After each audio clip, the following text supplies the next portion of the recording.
Hello, everybody. My name is Argick. I am a Sonic and SEGA speedrunner on Twitch, and you're listening to the SEGA Lounge.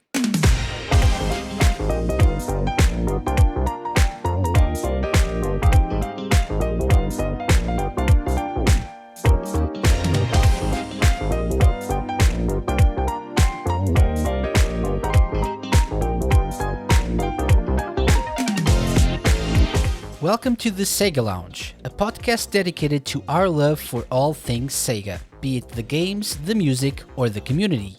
I'm KC. In each episode, I'll be talking to different guests and sharing their projects and their passion for SEGA. Hello and welcome to the SEGA Lounge podcast. We're all about SEGA, so if this is your first time here, please get comfy and I hope you enjoy your stay. I'd like to start this week's show by acknowledging Radio SEGA's 15th anniversary. That's right, it all started in March 2006. If you're not familiar with Radio SEGA, it's an online radio station that plays nothing but SEGA music all day long. You have the chance of requesting songs by going to the website, and there are some amazing live shows, which is how this podcast actually started, as a live show on Radio SEGA. I'm obviously a big fan of the station as a long-time listener and staff member. It's a project I've spent many hours working on. While it's true I've poured my blood, sweat, and tears into the station, and yes, literal sweat and tears sometimes, the fact is Radio SEGA also helped me a lot during some of the darkest times of my life with its wonderful community and as a way to share my passion for SEGA and SEGA music. It truly fills my heart with joy seeing it thrive, especially the radio side of it. And, 15 years is a long time for a fan project, let alone an online radio station. So from the bottom of my heart, happy 15th anniversary, Radio SEGA. And here's to 15 more. I'll probably be doing occasional appearances on the airwaves by 2036, if you'll have me. I'll be, 52 by then? Sounds legit. Anyway, go check it out. radiosega.net is the website. And now, it's time to talk about this week's guest.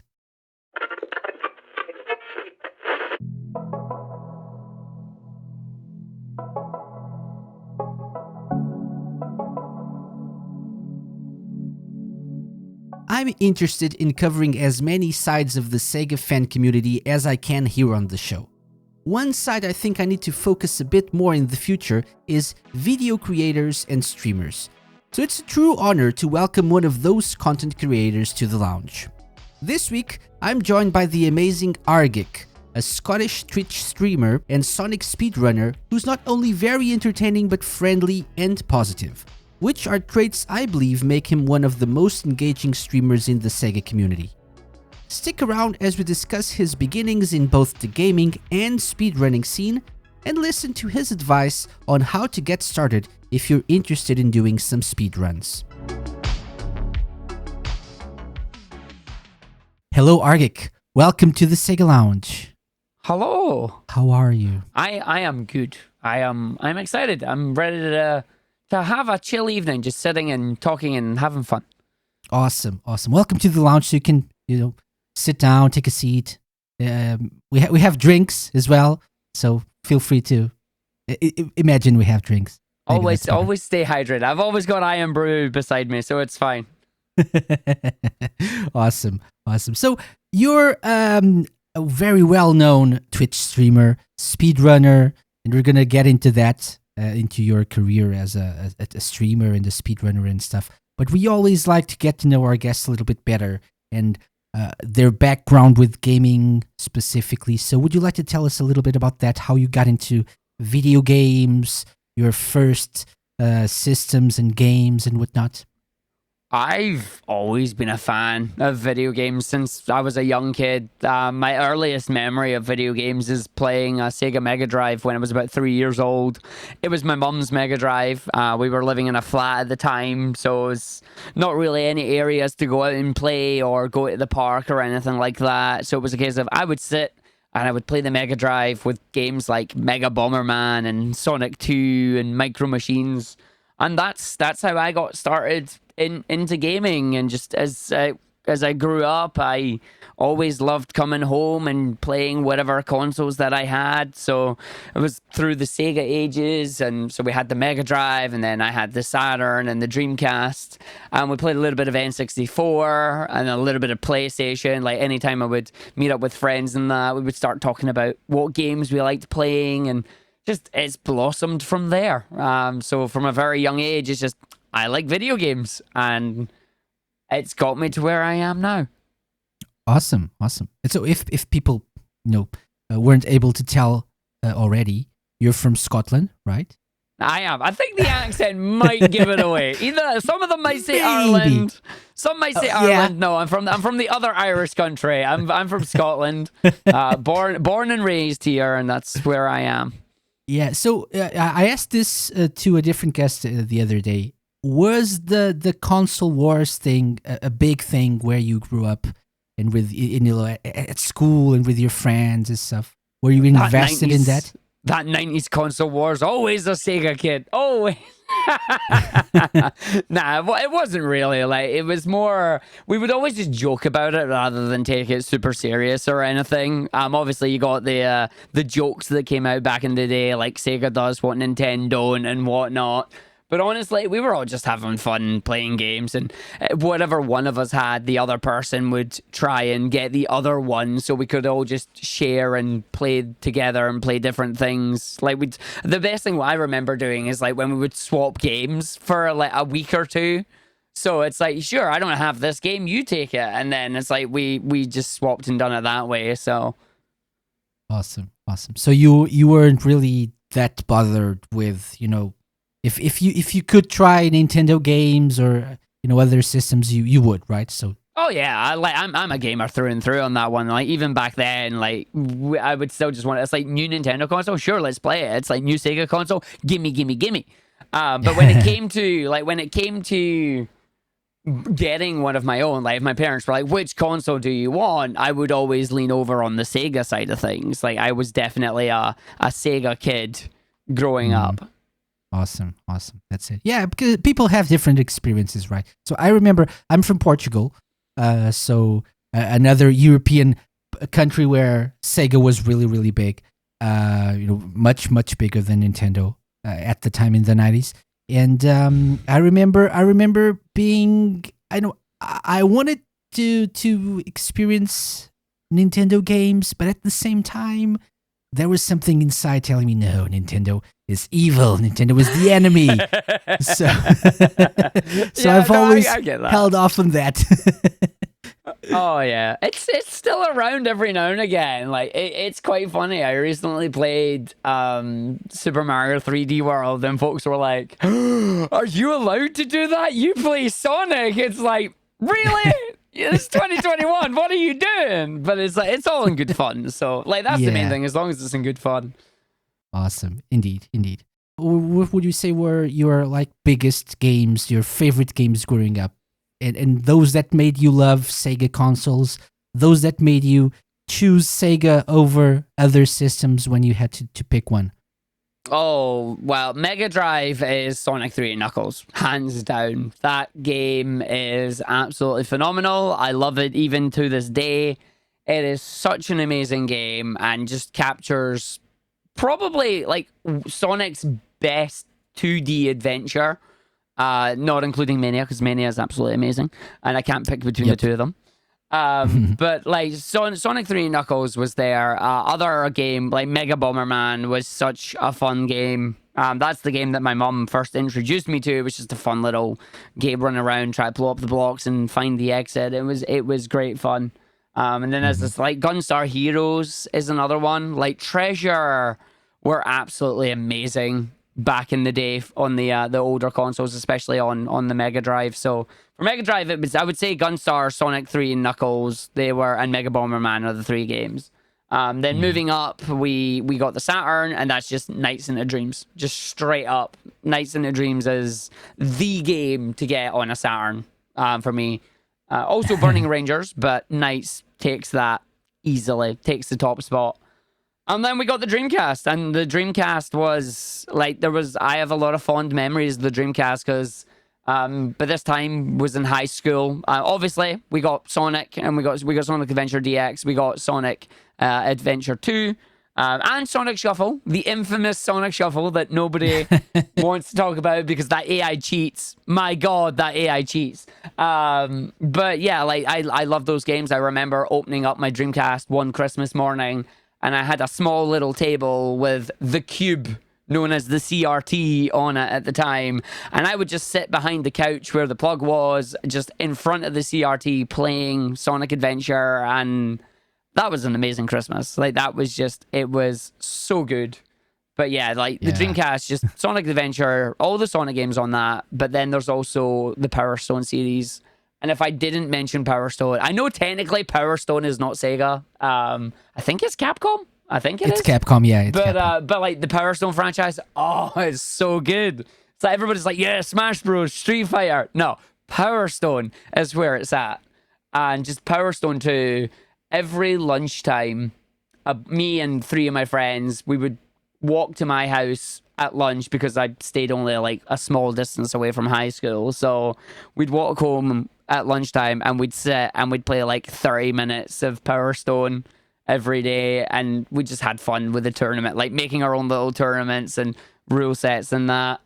So like just fond memories of playing all those Sega Sega consoles. And then, of course, Crazy Taxi, because Crazy Taxi is just great.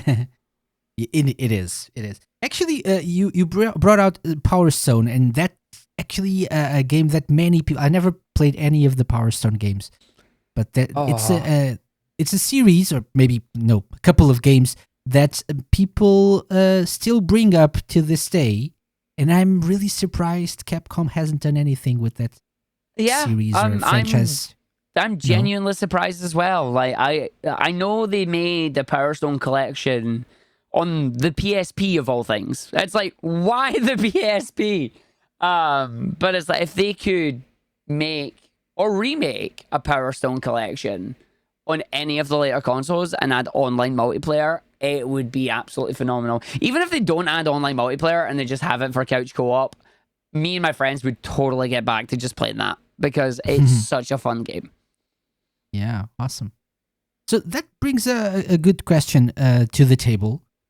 Couch co-op or online multiplayer? Or couch co-op or couch multiplayer or online multiplayer? Which one do you end up spending more time with? Because, back in the day we were kids, we had time, we had friends over, or we went to our friends' houses and we had that couch multiplayer experience. We just sat there together. But as we grow up, life gets a little bit more hectic. There's COVID now as well. But if we just put COVID aside for a little bit, which out of the two experiences, which one do you prefer these days? It's less of what I prefer, and it's just what we've got, unfortunately. And most of the time, it's online. It's either online versus or online co-op, but most of the time games are played online. And as you say, it's just life is busy and it's really simple to just message a friend and go, hey, are you free for an hour? Let's log on, let's play, away we go, rather than have to plan a complete setup sitting around in couch co-op. But if I could do couch co-op, I would do couch co-op over online any day. Like, there's just that amazing feeling sitting with your friends, snacking on whatever snacks you've got and enjoying a good video game. Indeed. Those were the times when life was simpler and we were younger. Oh, definitely. Anyway, let's not get sad about that. So, not considering just Sega, what would, if you had to pick, I'm going to be your friend here, not just one, but let's say top 3 favorite games of all time. Not just Sega, everything. I mean, not just Sega. I mean, Sonic Mania is definitely getting one of those 3. Like, Sonic Mania, I love that game. It is the main game I speedrun. And the reason I speedrun it is just because I love that game to bits. It is a natural progression from 3 and Knuckles into Mania, and they've added subtle improvements, and the pixel art is just amazing. Like, it's insane. Other game that I would include, Final Fantasy 9 is my favorite Final Fantasy. I love that game to bits. The fantasy world, the leveling system, the different mechanics that are all available, the characters, the story. It's such a good game, and I would definitely have that. And then a third one. See, it's hard because there's a lot that I would want, and it's trying not to be current flavor of the month. But looking around, You can go with more than 3, but you know. I mean, I just love gaming, Joe. Like, I've got an RPG, I've got a platformer game. Let's add.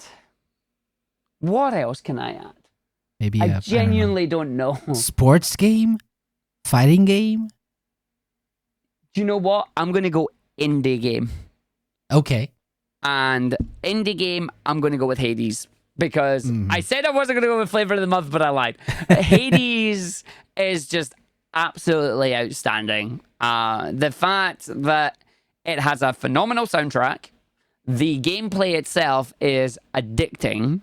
It is just, no run is the same, and there are so many different builds that you can try with different weapons, and it's a lot of fun, and it's a game I slept on. I didn't play it when it originally came out back in early 2020. I didn't start playing it until about November. But when I did, I was hooked. And that was it. It's like, no, I'm hooked. Like, I'm coming through. So, yeah. My 3 games, Sonic Mania, Hades, and Final Fantasy 9. Those are the 3 I'll give you. When you said indie game, I thought he's going to say Hades. Yeah. Yeah. Yeah. Awesome picks there. Very good. So let's get into what you're, better known for doing, which is streaming, speedrunning. How did that happen? How did you end up starting streaming, for example, and getting into the world of streaming and speedrunning? So, to start with streaming, I can't actually remember when I did my first stream. I don't know when it was. Like, I started watching Twitch back in, 2011. And I was watching things like these Awesome Games Done Quick. That's where I got my first glimpse into speedrunning and what speedrunning was. And since I'd watched them, I would always watch them twice a year. Like, you got Summer Games Done Quick and Awesome Games Done Quick. And every time I would watch them, every time they would finish, I would have this desire being like, I could speedrun. I could maybe do that. And I never did. I never started. And then finally, I want to say probably around 2014, it was a case of Twitch, Justin TV taking over, it became Twitch, and I started looking into it, and I'm going, do you know what? Most of the time, I'm playing games anyway. I come home, what do? I eat, I do all the necessary stuff that I have to do, like my homework or whatever, and then any chores. So it's afterwards, my free time was just spent on gaming. So it's I'm gaming anyway. I might as well start streaming and see what happens. And my first 2 years of streaming were an absolute mess. I didn't know what I was doing. I didn't know what I wanted to focus on. I would stream whatever. I would play whatever. I honestly didn't really think much of it. It was just something fun that I wanted to do. And then it wasn't until 2016 when, once again, I'd still been watching Summer Games Done Quick, Awesome Games Done Quick. 2016 is when I finally made the decision that I wanted to be a speedrunner. But I didn't know which games to play. Luckily for me, the Sonic speedrunning community were running an event known as Sonic Speed R, which was a celebration of Sonic. I think it was the 25th anniversary, because it was 5 years ago. So 25th anniversary of Sonic games, and they were speedrunning 1 game a day for 25 days. And they were opening it to all skill levels, all experience. And I decided, why not? Let's try it. They showed me how it gets started, how it gets set up, and I entered in all 25 races in that month. It was a really fun and interesting month. And I would stream the games as well. So some of them, it was nice. They were simple. You could do them in a couple of hours. There was others like Sonic Unleashed that ended up taking 5 to 7 hours. It's that was not what I expected. But at the end of that event, I decided I wanted to learn to speedrun Sonic Adventure DX properly. And that's how I got my introduction into speedrunning and into the community. And from there, it's just blossomed. Awesome. I find it fascinating, to be honest, because I would never, be able to do what you guys do, what you specifically do as well, speedrun a game. I say I would never, I suck at video games, so that's a very well-known fact. And then having to, on top of being able to play games well, doing it quickly and speedrunning a game, that just blows my mind. So it's just fascinating. You think that it would be like speedrunning. I had the same problem. Like, I always thought, like, I don't think I could do that. I wouldn't be able to do that. It's like, you'd be surprised. You don't have to go for the super hard strats in the very beginning. In fact, it's recommended that you don't. But it is one of those things. It's super interesting, I think. And I'm glad I took the dive into doing it. Awesome. That's it. It's so you started with Sonic games, right? So with the Sonic speedrunning community. Yeah, I started specifically with Sonic Adventure DX. And at that point, it was a case of learn the strats for Sonic Story, start setting times that I was happy with, and then I moved on to some of the other characters, and then I moved on to, finally, what is known as the All Stories category, which, as the name suggests, you run all the stories.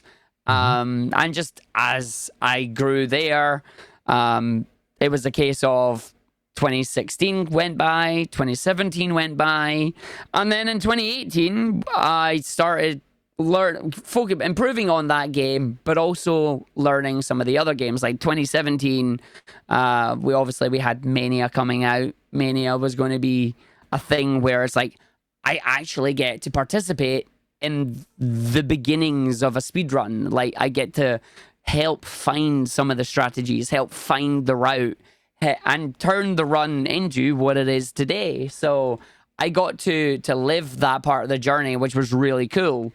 And then in 2018, I decided to try and apply to speedrun at an event in Europe called the European Speedrunner Assembly. Similar idea to Games Done Quick. It's a week-long event, but it's held in Sweden. So I thought, you know what?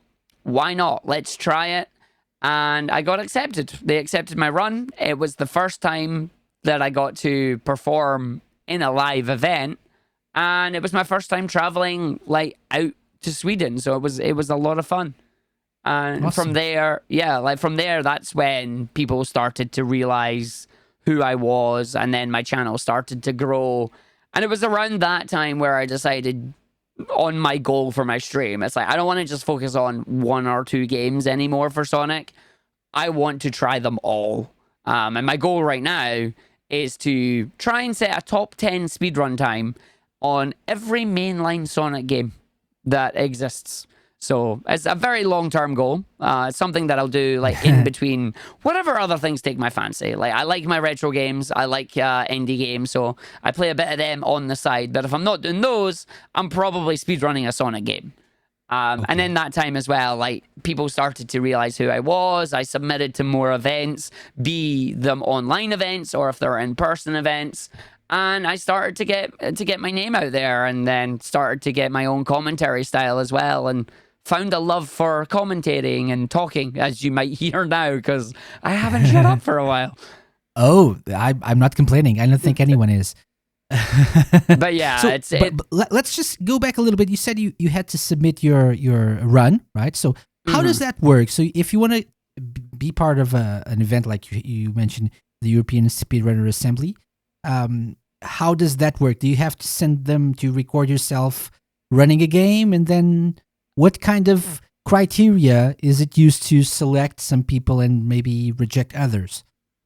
Yeah, so what you do is they'll announce when their submission periods are from. Usually it's anywhere between 2 weeks and a month that you get to submit a run. And a submission of a run is exactly what it sounds like. You submit a video of you doing a speed run. Ideally, you want to submit a run that's not necessarily your best run, because they're not looking for people to be the best. They're not, obviously they want people to showcase high levels of skill, but what they're looking for is they're looking for people who are consistent, who can hit the times that they set. Like we have our estimated times, like worst case scenario, how long will it take you to finish this run? Because in speedrunning, you're not going to hit every single trick every single time and every single run. There is that human element. The game can sometimes be just mean and not give you the RNG that you need. So, like, for example, when I submit Mania, the quickest I've ever beaten the time is around, like, a 53-minute time. My average time is, like, 55 minutes. But my worst possible time is, like, an hour. So I'll always submit my estimate as an hour, just to make sure I have that buffer in case something goes wrong. So I just submit videos now where it's me running at previous events. So it showcases not only me running the game, but it also showcases my commentary style. It showcases how the run is going to look like when I'm on their event. So, because like I can't speak for ESA themselves because they have their own criteria, but I believe that a runner, they are looking to take the fastest possible time, yes, because that's what speedrunning is, but at the same time, they're looking for somebody who's charismatic, they're looking for someone who has fun, they're looking for someone who's going to enjoy themselves and bring up the spirit of the event.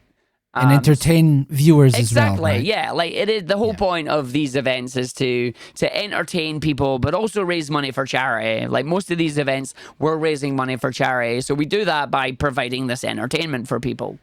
And my commentary style is something that I've grown into over time. It was a case of, okay, I want to explain to people how I'm doing these things and why I'm doing these things. So it's going to be very informative, but I want it to be fun as well. So I'll tell the occasional joke. I'll make fun of like either something that I've done if I do something wrong, but I'll make sure that I won't skip a beat. Like I'll make sure it's very, very fluid. And as I was growing my style, I started to realize, okay, I'm getting faster and faster at running this game. If I want to explain things, I need to speak faster and faster as well. So a lot of people have started to realize, like with my commentary, they commentate and it's like, this guy's got high energy. There's no way he'll keep it up for an hour. And then they get very surprised when I keep it up for the hour. And they just like, they enjoy it. They like the high speed commentary. They love how much enjoyment I'm having with the game, which in turn causes them to have enjoyment watching the run. So it's like I've just grown into that style over time, which I love. I really enjoy. Awesome. Yeah. Yeah. And I think people can tell that you're enjoying yourself. That's a big part of it. Yeah, definitely. Awesome. Awesome. So you mentioned something interesting as well. You mentioned that you had the chance of, when Mania came out, to be part of it, part of the speedrunning side of things from the very beginning, because it was a new game, right? You were already in the community. How was it and to be a part of that and to help others and create strategies and ways to run the game faster? It was amazing because the way that it works, up until that point, every game that I'd ran already had strategies implemented. Like it was a case of, here is an instruction guide, basically. Here's a guide of how to speedrun this game with this character. These are the strategies you've got to use. This is how it's going to go. And it's like, well, yeah, that's cool, but it's like, it means it's already in stone. Now, it doesn't mean that it can't be changed. Speedrunning is forever fluid. You may find something new like 6 years down the line that nobody at the time ever thought about looking at. And something will change and the run will change over time, which is great. But being there from the very beginning has that reason, like it has that drive, is what I have about it. Because it's like you're playing through the game and it's like, oh, maybe this will be fast or maybe that'll be fast. And then you take a video of both, you time it and you go, the second route was faster. And then you post that into the Discord of runners and they'll all go, oh, let's try this, but add this strategy to it. And it's like you're fitting together a jigsaw puzzle. And every so often somebody else would come in with a new piece and go, try this and see how this would work.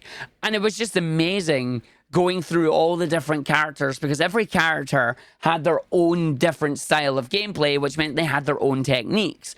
And somebody would find something with Tails, for example, and then other people would come in and go, I wonder if this works with Knuckles, or I wonder if this works with Sonic.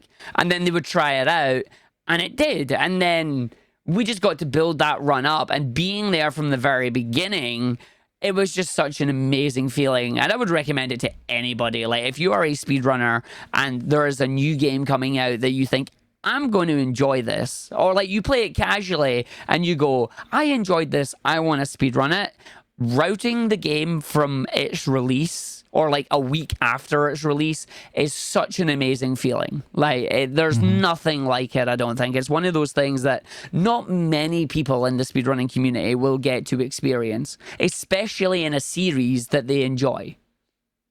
Yeah. That makes sense, but it sounds like something fun. Yeah. So you're part of the process of setting those strategies and those rules in stone, as you said before, right? So you're there from the beginning, and you help build that up. That's amazing. That's great. So out of all the runs and games that you ran, what would you say is the one that makes you most proud? It's definitely Mania. It's definitely Sonic Mania. My proudest moment in Sonic Mania is that I was the first person to hit. Let me just confirm the number here. I believe it was the 52. It's either the 53 or the 52-minute barrier. Let me just pop it up.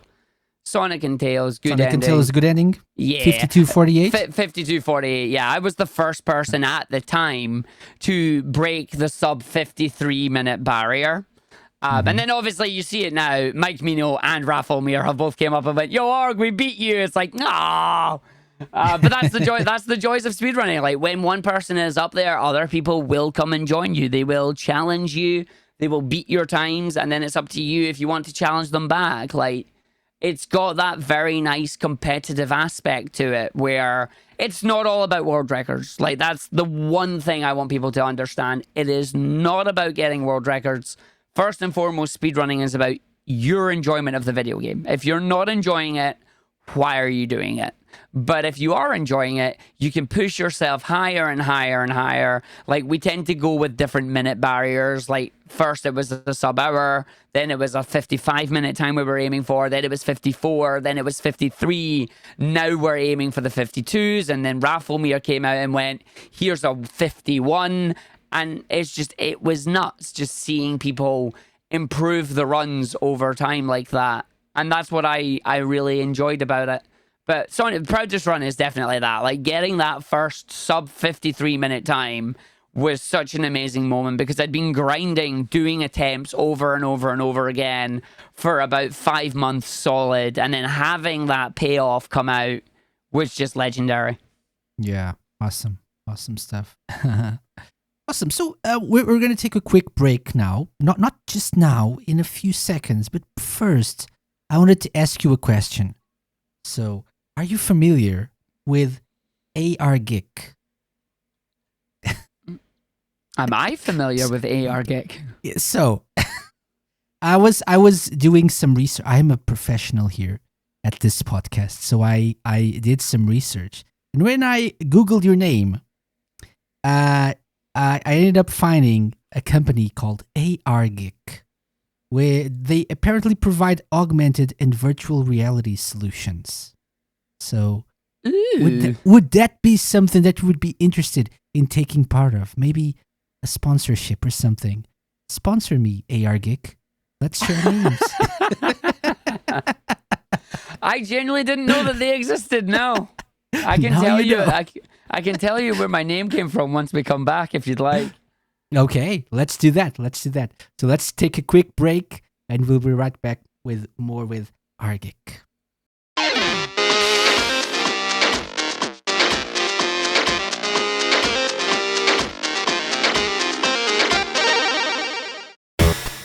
Running out of room to store animals for totally legal reasons?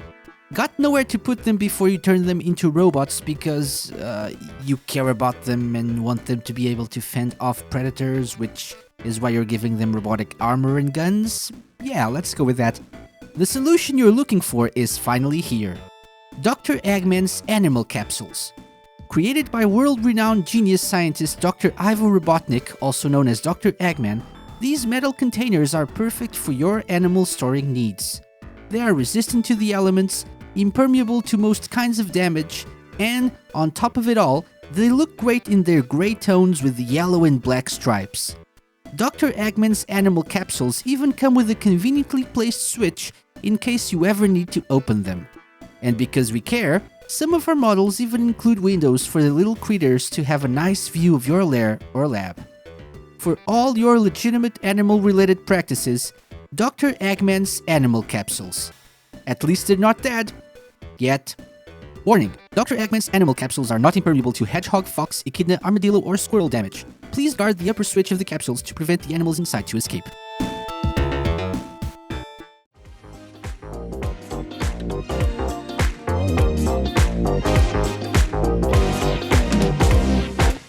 Welcome back, Argick.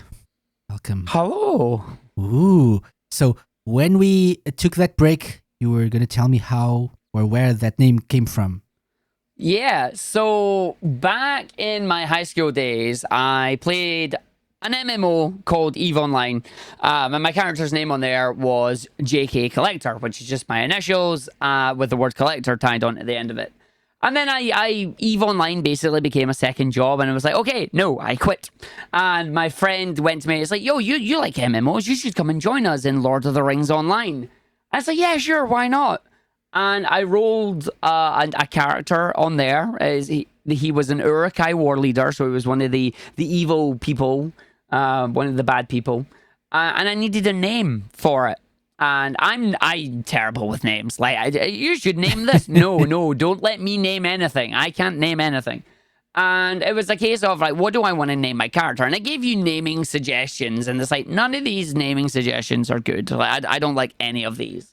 And it was like, the character roars a lot. And it was like, I want something that, like, sounds kind of aggressive. And I want Arg in there somewhere. It's like, I want Arg. And at the time, it's like, I didn't know anything that could go well with Arg. It's like, what goes with Arg? And I was watching Cubics at the time. Like, I don't know if you remember Cubics, Robots for Everyone. Uh-huh.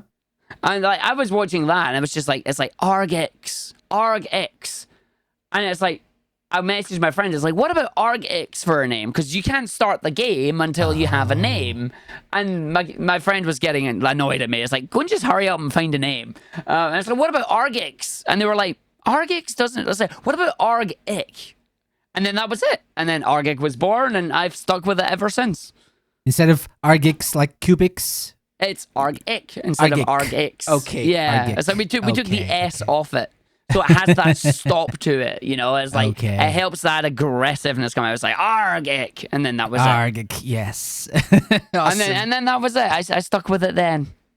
And now it's a company about AR and VR, of course. Apparently so, yeah. Apparently so. They stole your name. I see a lawsuit in your future. Hope not. Okay. No, in their future.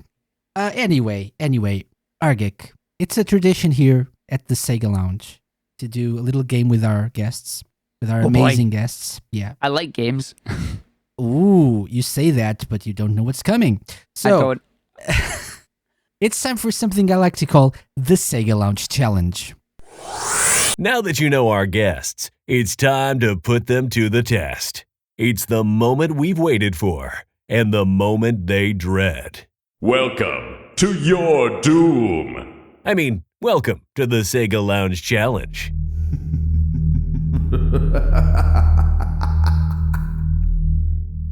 Dun, dun, dun. Dun, dun, dun. So what is the Sega Lounge Challenge? It can be anything I want. And this week, I thought, well, we're in the presence of a big, huge Sega and Sonic fan. So I think it's a good time to try out our trademark Ultimate Sega Fan Challenge. What is that? Well, it's a group of 10 little challenges. Some are questions, and some are bits of Sega songs that you have to identify. Okay? Oh, here we go. Yeah. So you can get up to 20 points in this challenge, but if you get 10, you're all right. Okay, so I was going to say, you're I good hope with I 10. get 10. Yeah, I hope I get 10 at least. 10 is more than enough.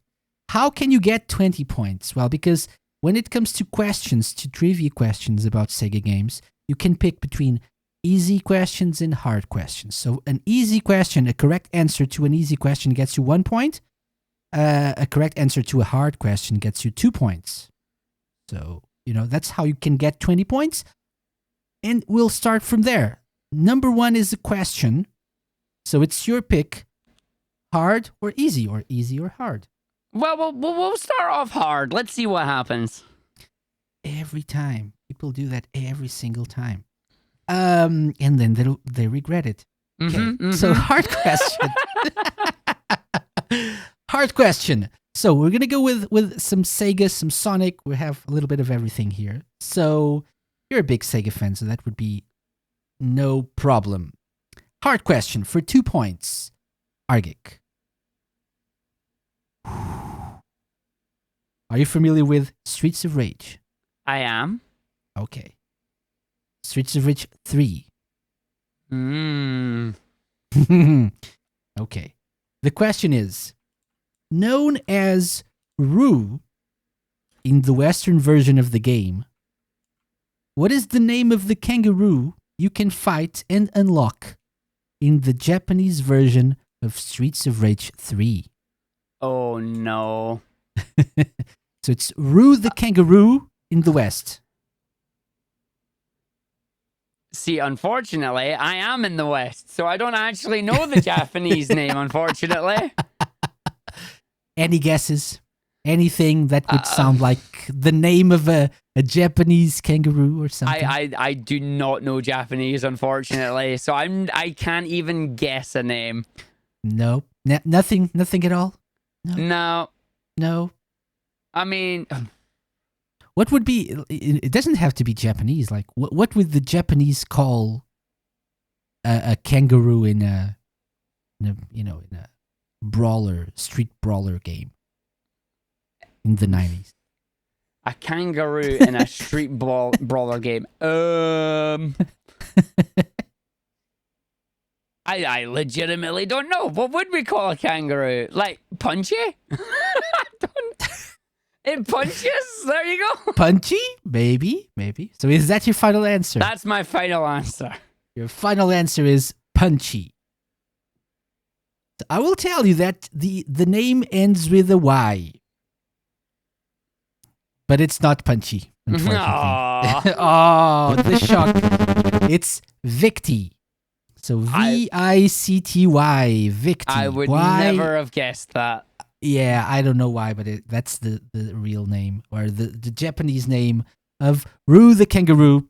So no points in this first one. But, you still have more time to make up for this. So number 2, the second challenge here is a song. So how this works is you will get a point for the game if you can identify the game, and 1 point for the song title or where it plays in the game. Okay? Mm-hmm. So these are all 10-second long clips. Not too long. Ready for the first one? Yes. No, you're not. Let's take a listen, though.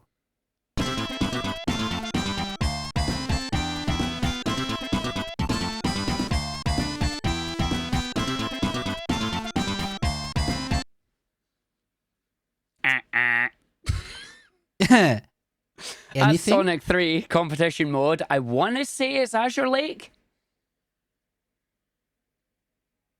Mm-hmm. Yeah? Yeah. Sure? Yeah. Yeah? I know it's Sonic 3 competition mode, but I don't know if that's Azure Lake or if that's the desert one. Should I play it again? Yeah, go for it. Yeah? Let's take a listen.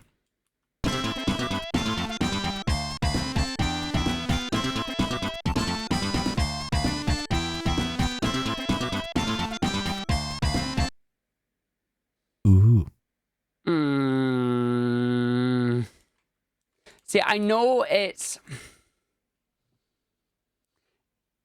Are you still either sure about the game? it's either Azure Lake or it's definitely Sonic 3. It's Sonic 3 competition mode. It's one of the multiplayer levels in that one. Mm-hmm. But I'm trying to. What's the damn desert stage's name? You can just say that, and I'll take it. As long as you can identify. If you think that's it. Yeah, right. Sonic 3, and we'll go with desert.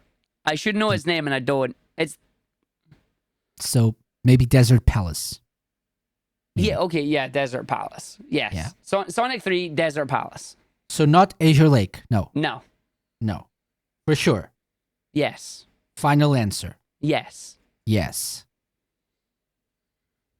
Okay. Argick. So the game is indeed Sonic 3, so 1 point.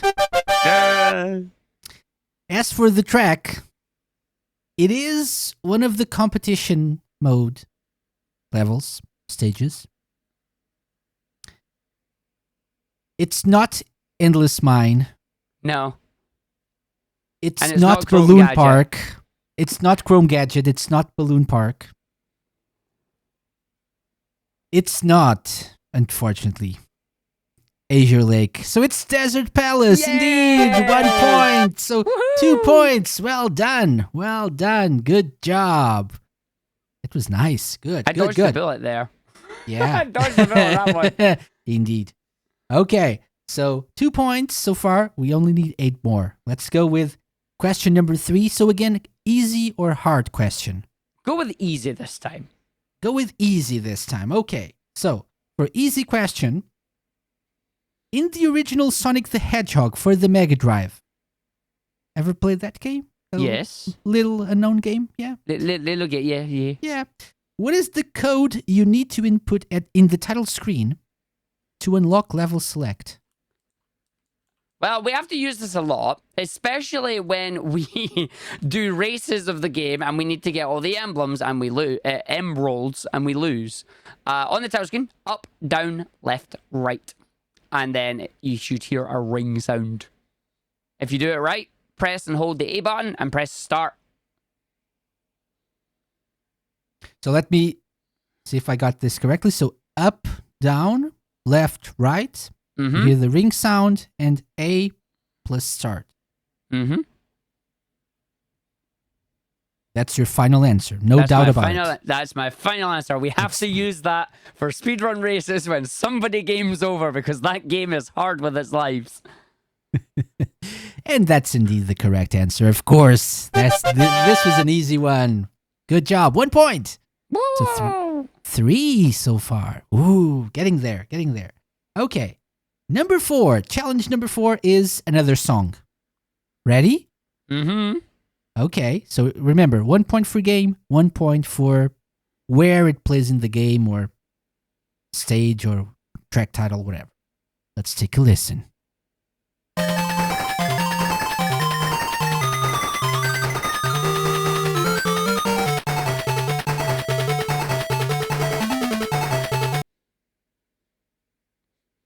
So that's 8-bit Sonic. I want to say it's 8-bit Sonic 1. See,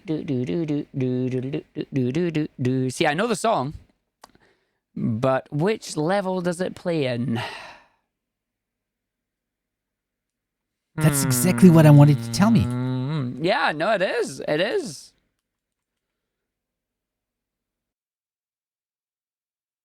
So game, for sure. Yeah, Sonic game, 1. Game for 8-bit? sure. I think it's the Sonic 1 Master System one. If you say so. Would you like to listen to it again? Yes, please. Yes, please. Let's take a listen.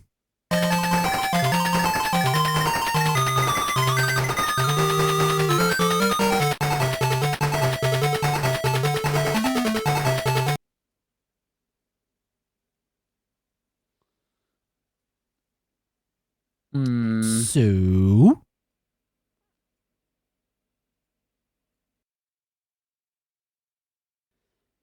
This is harder than the previous one. It's definitely harder because I know it's one of the 8-bit games.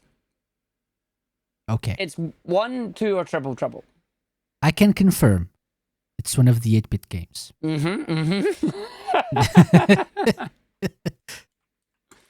Check.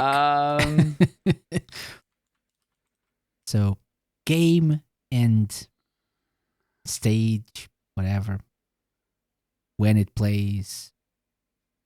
What do you think?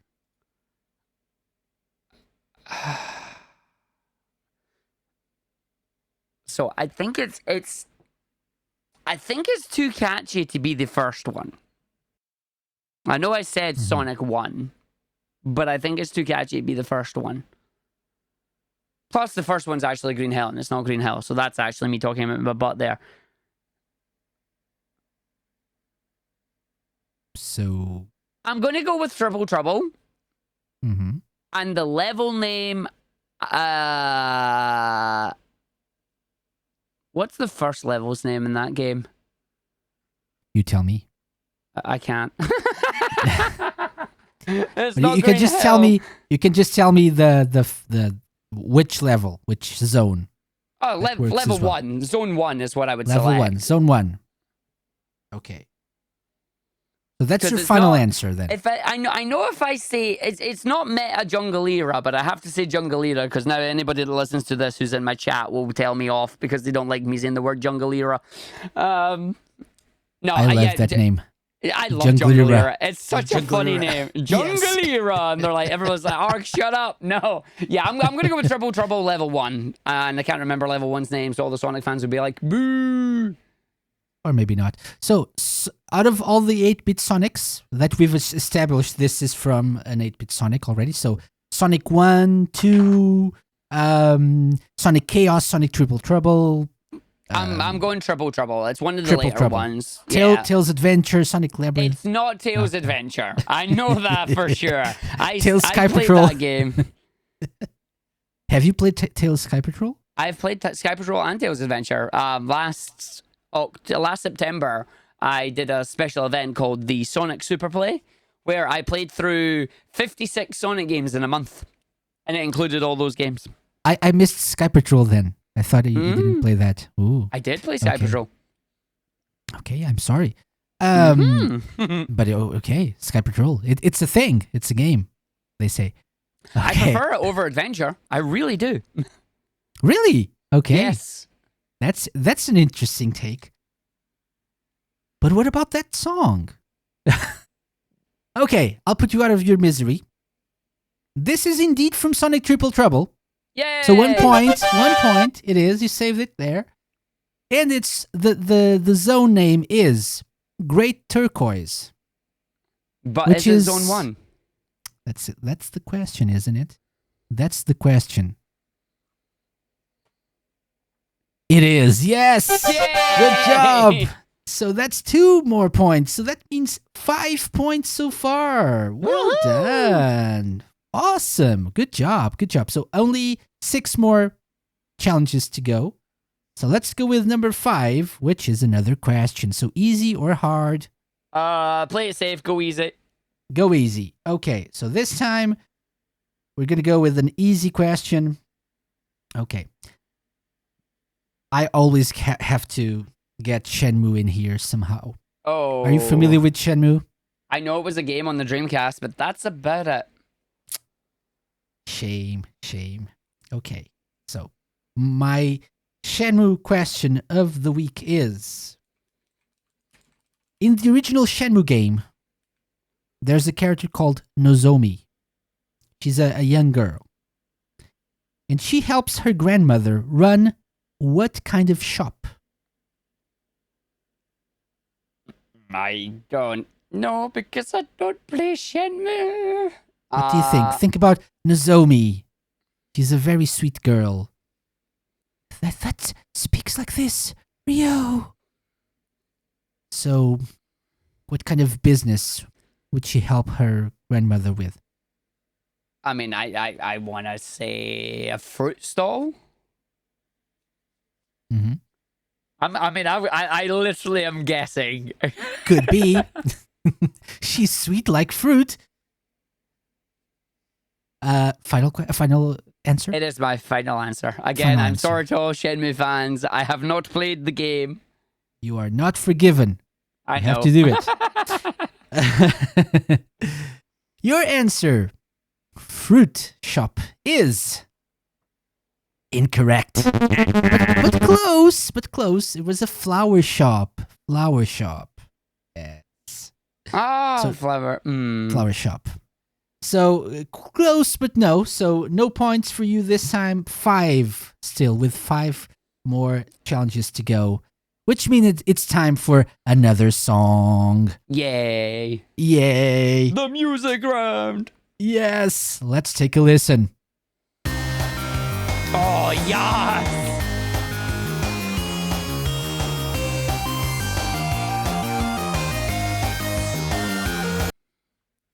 Sorry, I ruined that because I know what it is. That's Sonic 4 Episode 2, and it's the Metal Sonic fight. So it plays either on the White Park boss fight or the Sky Fortress boss fight. 2 points. Yes. Yeah. What can I say? I'm not going to even say anything. That's it. Nailed it. Well done. And the best song in the game, by the way. It is. It totally is. It is. It's very short, but very good. Okay. So that's it. 2 more points. So 7. 7 so far. Only 3 more to go. Argick, do you think you can do it? I hope so. I'm almost safe. Because things are about to get harder, but not yet. Not just yet. Let's find Number out. 7 is a question. Is your heart? Is my heart? Easy or hard? You can pick one. Oh, Heart? easy or hard? Yeah, Yeah, you duh. can easy. Yeah, you can pick. I Yeah. totally blind. I'm like, wait a minute, what? Like, what are you talking about? You can Go- pick go now. easy. Still, go easy. Go easy. Okay. Let's talk about so are you familiar with the Yakuza series? A little, yes. A little, yes. I enjoy watching Fred McGuffin play through the games. They're a lot of fun. Okay. So, since you've enjoyed watching Yakuza, let's go with a question about World of Illusion. Well, lovely. Okay, that's a change. So the question is, in World of Illusion, starring Mickey Mouse and Donald Duck on the Mega Drive, how do Mickey and Donald attack their enemies? They throw fruit at them. Specifically apples, I believe. Actually, it's not fruit. It's like little orbs.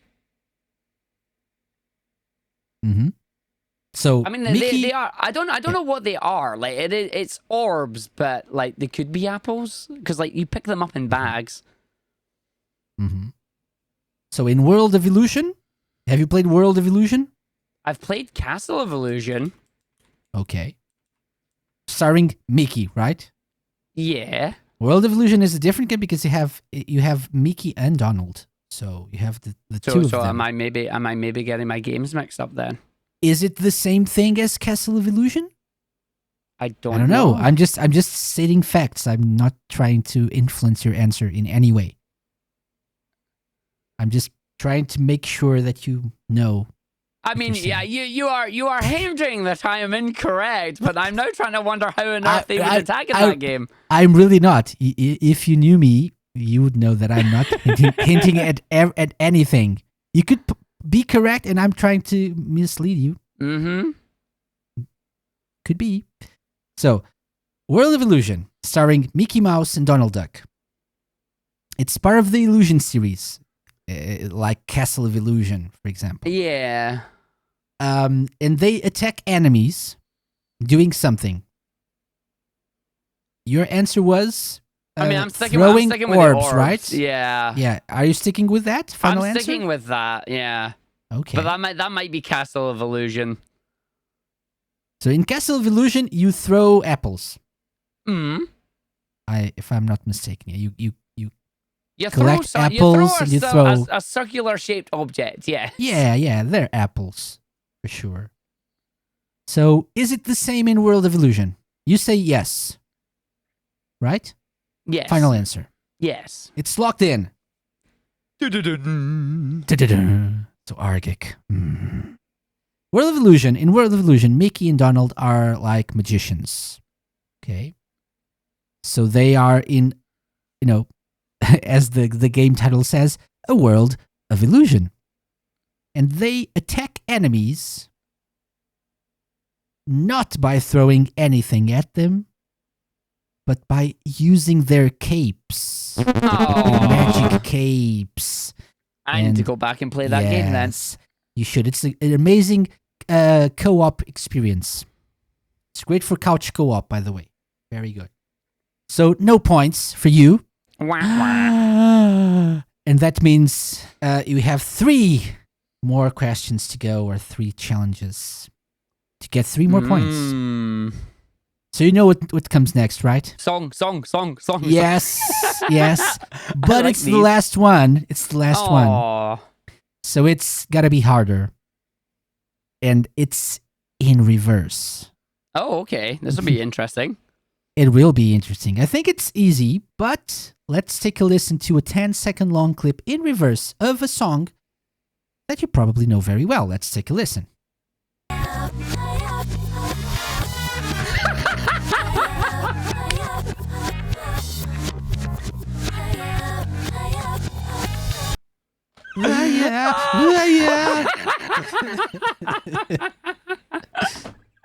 Oh, it's my sweet passion for Amy from Sonic Adventure.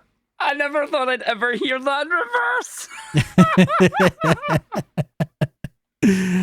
So now we know what papaya sounds like. So it's like,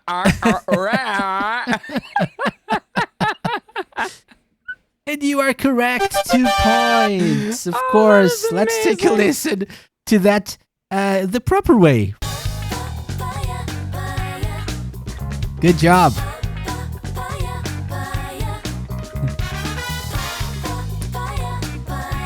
That's it. Oh, that Okay. reverse is intense. Oh, wow. Awesome. Okay, so 9 points. It is the moment of truth. 2 questions left, and they are indeed questions. The last one, number 10, is going to be a hard question. So you won't Which means have... this one has to be easy to try and save me in that 10 mark. Maybe. Your choice. It So, is. It's easy. I have to try and get into 10 points. Okay, so this is, I hope, an easy question, an easy Sega question. Let's find out. Upon starting a game of Space Harrier, are you familiar with Space Harrier? I haven't played that in a while. Okay, but when you start the game, what words are you greeted with? You start a game and they say something. Well, the one I'm thinking of is Welcome to the Fantasy Zone, so that's not... Wait, is it that? Are you asking or saying? I'm asking. I'm the one that asks that's questions here. Very true, very true. No, that one, that's Fantasy Zone. Welcome to the Fantasy Zone is that. Space Harrier's the like arcade shooter, so that's gonna be just something that'll just be get ready. Like get ready, go. I don't know. I'm gonna say get ready on that one because I know Space Harrier's the Space Harrier and Fantasy Zone are very similar games. Mm-hmm. Yeah, I'm gonna say get ready because the other one is Welcome to the Fantasy Zone. Okay. So you're saying Welcome to the Fantasy Zone is It's from Fantasy Zone. I'm Fantasy Zone. gonna say for Space Harrier Yeah. it's get ready. Get ready. Okay. Final answer. Yes. No doubt in your mind about this. Oh, there's doubt in my mind, but I'm saying that's my answer. Okay. So, I'm torn to be honest. I want to give you the point, but I'm not sure if I should. It depends how close I was. The correct answer, the complete correct answer would be, and get that, that hand ready for a facepalm. Welcome to the Fantasy Zone. Get ready.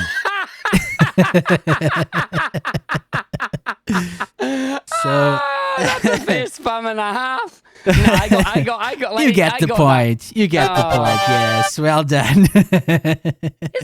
It's the same game? It's the So what same did they do in universe. Fantasy It's Zone? the same Okay. universe, apparently. Okay. So the Space Harrier is set in the Fantasy Zone. So Oh. Harrier is in the Fantasy Zone, and Oppo, who's the protagonist of Fantasy Zone, is also in there. So somewhere. I see. Same I'll universe. let you into a but- secret. I was using my Bayonetta knowledge for that. Because you've Oh. got the Bayonetta section. And I'm like, that's in Bayonetta when you're on the rocket. What did they say? It's like, right, hold on. That's how I was getting around that one. Oh, amazing. Oh, dear. That's awesome. Good job. So 10 points. You're safe, but there's Yay!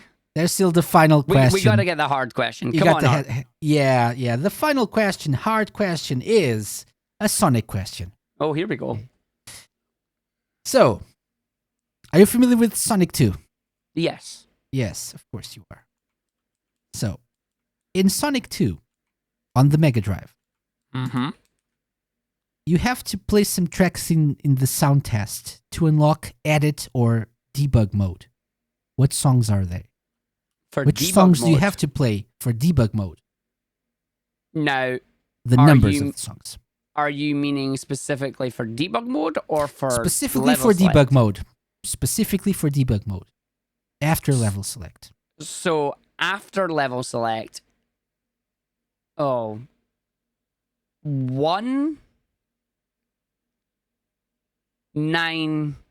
194 1018, I believe. Muscle memory here. 194 Yeah, so 194 1018.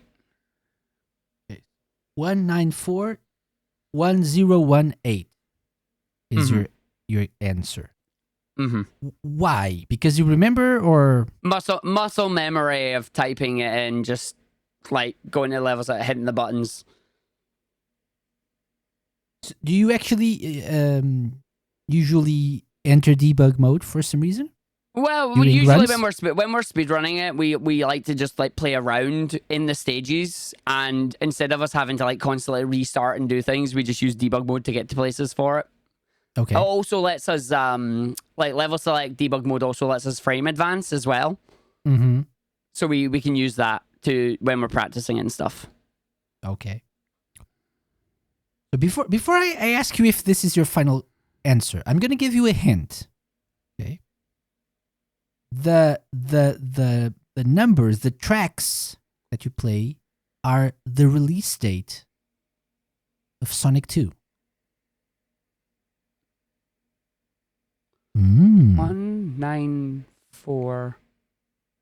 194101.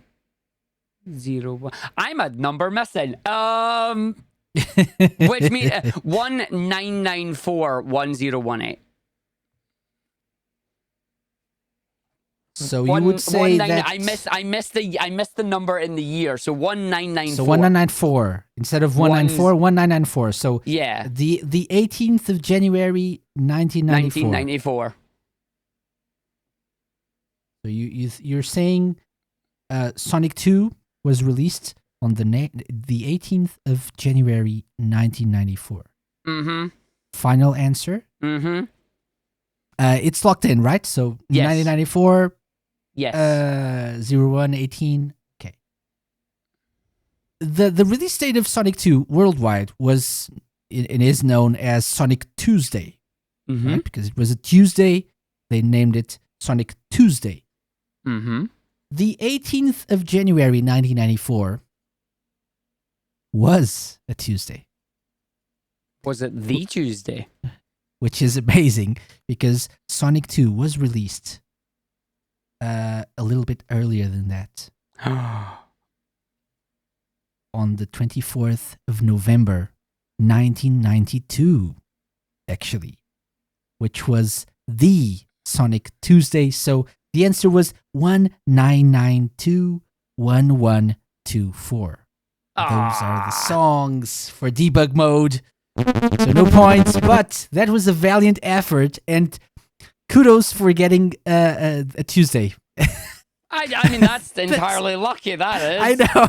That is That's entirely amazing. lucky, that is. Like, what? That was amazing. That was amazing. So Argick, 10 points, and I kid you not, it's not that easy to get more than 10 points, let alone 10 points, or more than that is even harder, but 10 points is hard enough. So amazing game there. And that means you can get our trademark Sega Lounge seal of approval, which I will send to you right now on Discord.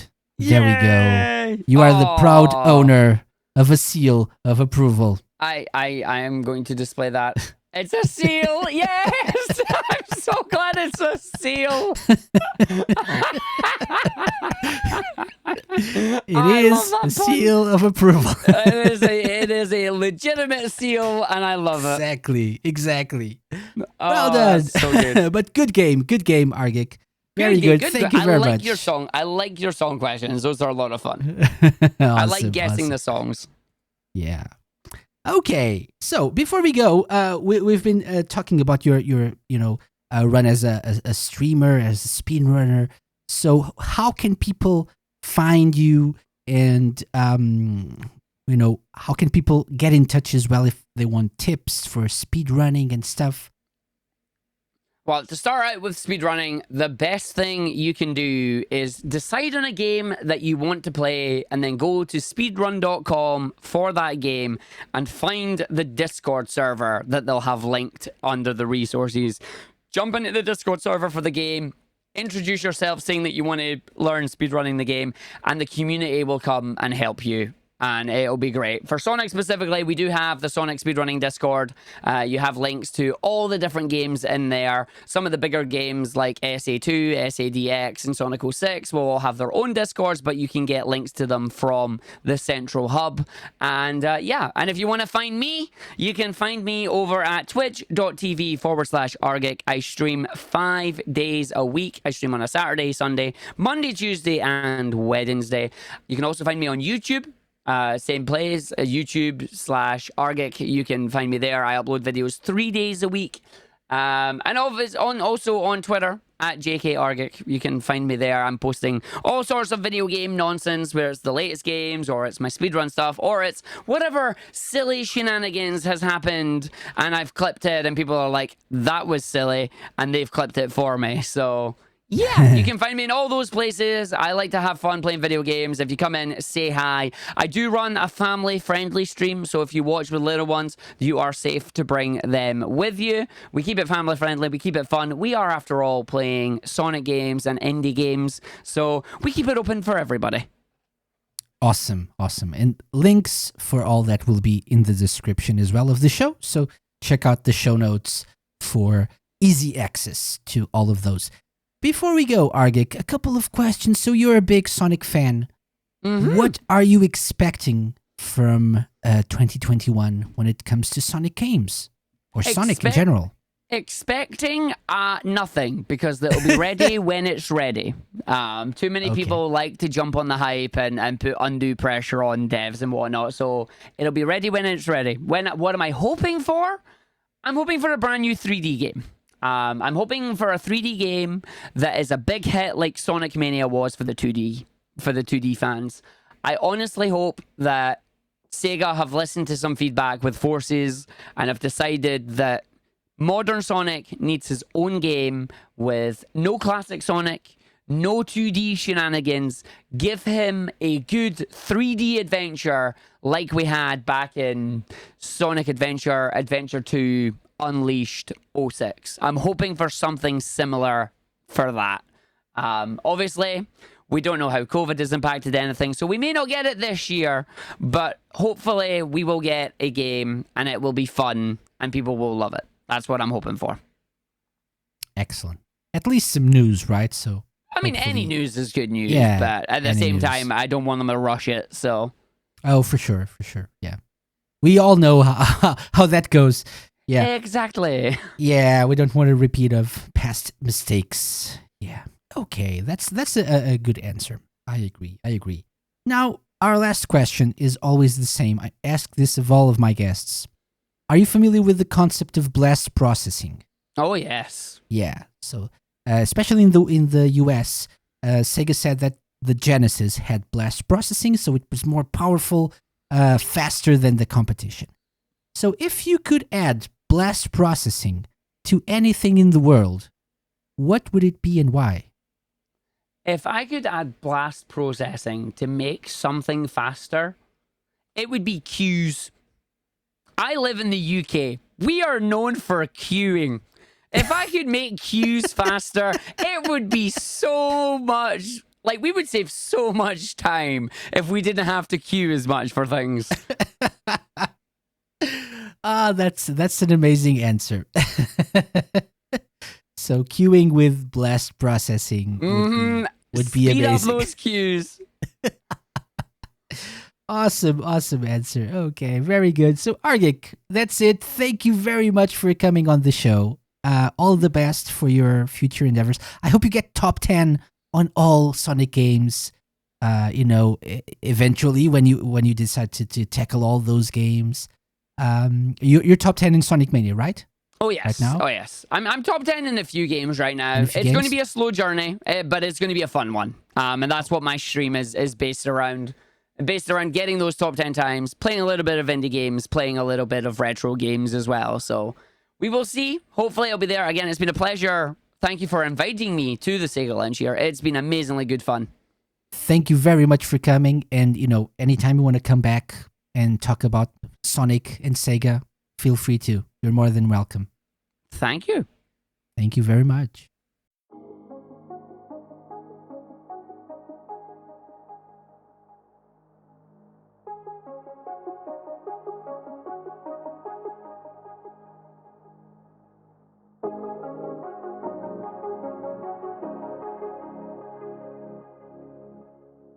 I hope you enjoyed my chat with Argick. I think you could tell we had a lot of fun recording this, so hopefully you were entertained as well. As usual, check out the show notes for links to Argick's online stuff, and remember you can get the full-length show notes for every episode on our website, thesegalounge.com. That about wraps it up for the week. I'm always looking for new ideas and suggestions for the show, so feel free to drop me a line at podcast@thesegalounge.com or poke me on social media. I'm cooking up a special episode to celebrate a big Sega anniversary, which, spoilers, is not Sonic, but that's a story for another day. Next week, my guest will be a YouTube content creator, and we talk about lots of video game related stuff, not just Sega either. So be sure to come back to the lounge next week for that. As always, a big thank you to everyone who listens to the show, including those of you who catch the first airing on Radio Sega. Your support is greatly appreciated, so do follow our podcast and spread the word so that more people can enjoy the stories told by our amazing guests. Stay safe out there, have a wonderful week. I'll see you all next time. Bye-bye. The Sega Lounge, hosted by me, KC, and part of Radio Sega's network of live shows and podcasts. Theme song and incidental music by OSC. Find them at opussciencecollective.bandcamp.com. Got any suggestions? Drop me an email to podcast@thesegalounge.com. Follow us on Twitter @thesegalounge and like us at facebook.com/thesegalounge. You can find previous episodes of the show by going to thesegalounge.com and wherever fine podcasts are downloaded.